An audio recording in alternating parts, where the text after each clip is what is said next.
What the dick is up, everybody? I'm Rick Rich Dick with nerdriff.com, and today we're talking about the dangers and kick-ass action of sex bots.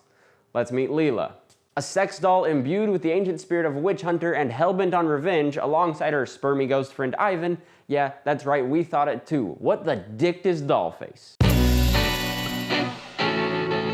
Dollface was created by Dan Mendoza and Brian Seaton.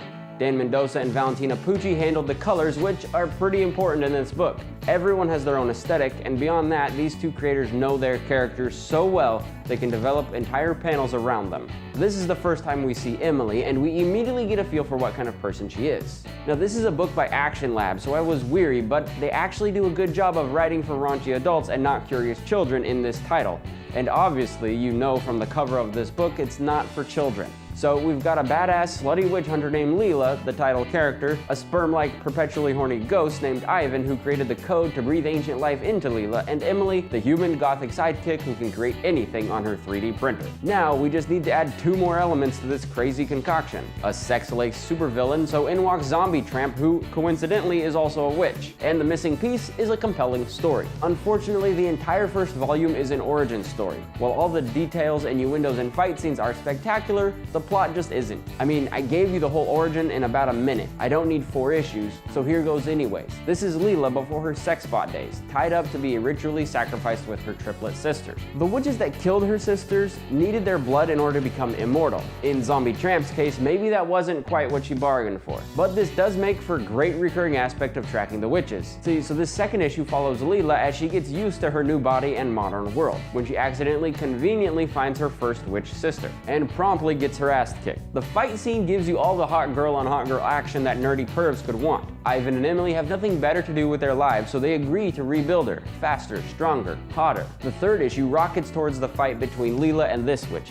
Elva. In order to get to her, she first mallets a Santa-style elf that she later finds out was in forced slavery and not just serving the witch.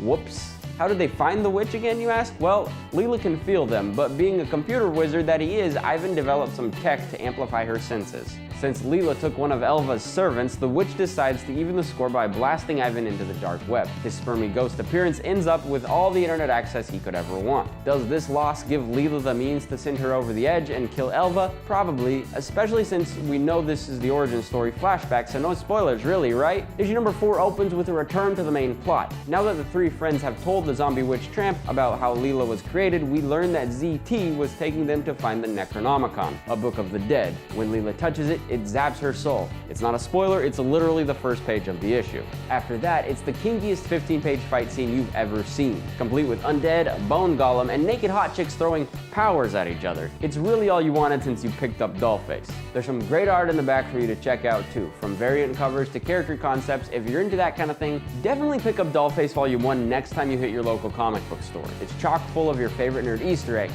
from Tauntauns to the Triforce. The fight scenes are more clever than action-packed, but that's what you want from these kind of books. The only real problem is that the entire arc makes you feel like you've missed out on a previous storyline. If you found this informative or funny or a good waste of 4 to 5 minutes, hit that like button and share it with your friends so they can waste a small portion of their lives as well. Know an arc you want to recap for? Let us know below. Subscribe if you haven't yet, and as always, come back next week for more. Dick.